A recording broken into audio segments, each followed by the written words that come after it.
மஞ்சமாக்கனின் கதறல் செய் RCB fans இப்படி தான் என்ஜாய் பண்ணிட்டே இருப்பாங்க. Hello friends, welcome to Ranjith info, your complete infotainment. CSK versus RCB match review தான் இந்த வீடியோவில் பார்க்க போகிறோம். வீடியோ பொறுத்தவரை நம்ம சேனல் நீங்கள் ஃபஸ்ட் டைம் மறக்காம சப்ஸ்கிரைப் பண்ணுங்க, அப்படியே ஃபாலோ பண்ணுங்க.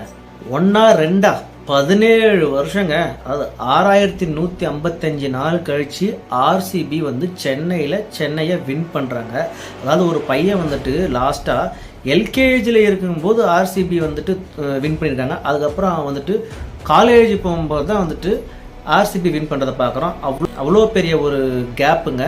வின் பண்ணதும் பண்ணாங்க 50 ரன்ஸ் மார்ஜின் டிஃபரன்சஸில். அதுவும் வந்துட்டு சேப்பாக்கில் வந்து வின் பண்ணுறது வந்துட்டு hats off to RCB team and மேனேஜ்மெண்ட்ங்க. சிஎஸ்கே இந்த மேட்சை தோற்றதுக்கு பல காரணங்கள் இருக்குது. அதில் முக்கியமான ஒன்று வந்து பார்த்தீங்கன்னா கேச்சஸ் வின்ஸ் மேட்சஸ்ன்னு சொல்லுவாங்க. நிறைய கேட்சை வந்துட்டு அவங்க செதற விட்டாங்க. லாஸ்ட் மும்பைக்கு எதிராகவே வந்துட்டு சிஎஸ்கேவோட பர்ஃபார்மன்ஸஸ் வந்துட்டு அந்த அளவுக்கு சேசிங் பெருசாக அவங்க பண்ணலை.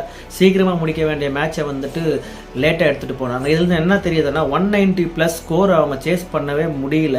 சிஎஸ்கேவோட கெப்பாசிட்டி பார்க்கும்போது 160 to 170 தான் அவங்க மேனேஜ் பண்ண முடிகிற மாதிரி தெரியுது.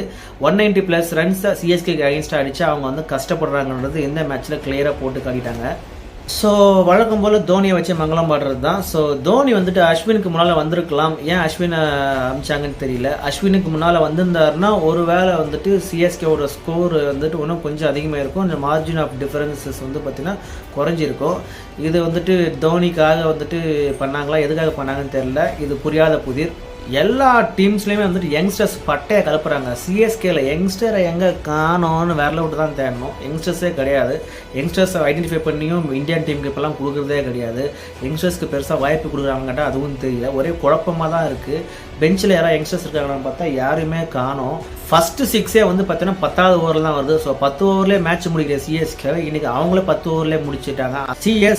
சிஎஸ்கே அப்படின்ற கத்திர சிஎஸ்கே குவாலிட்டியில் ஆர்சிபி அப்படின்னு வந்துட்டு ஃபேன்ஸ் சத்தம். அந்த அளவுக்கு வந்துட்டு ஆர்சிபி பேஸ் வந்துட்டு சென்னை கோட்டைக்குள்ளேயே வந்துட்டு ஓட்டையை போட ஆரம்பிச்சிட்டாங்க. ஆல்ரெடி மும்பை ஃபேன்ஸ் எல்லாம் ஓட்டையை போட்டிருக்காங்க. ஆர்சிபியும் சேர்ந்து இப்போ பெரிய ஒரு ஓட்டையை போடுறாங்க. இன்னும் அந்த தோனியை வச்சு பயோஸ்கோப்பில் ரொம்ப நாள் காட்ட முடியாது. ஹேட்ஸ் ஆஃப் டு ஹேசல்வுட்டுங்க. ஆர்சிபி பவுலர்ஸ் ரன் மிஷினாக வாரி வழங்குற அந்த ஆர்சிபி டீம்ல ஒரு எக்ஸலண்டான ஒரு போலிங் போட்டு ஸோ 190+ ரன்ஸை வந்து சேஸ் பண்ணுறதுக்கு எங்கேயுமே அவங்க ஆப்பர்ச்சுனிட்டி கொடுக்கவே இல்லை. ஸோ ஆர்சிபி போலிங் வேற லெவல். ஸோ ஆர்சிபி பல வருஷம் கழிச்சு இந்த மாதிரி டேபிள் டாப்பர்ஸாக பார்க்குறோம். ஸோ ஆர்சிபி டீம் நீங்கள் வச்சு சார் ஈசாலா கப் நம் தேவையில்லைன்னு போக தான் தெரியும். But what ever it is, RCB team வேற லெவல் பர்ஃபார்ம் பண்ணிட்டு இருக்காங்க.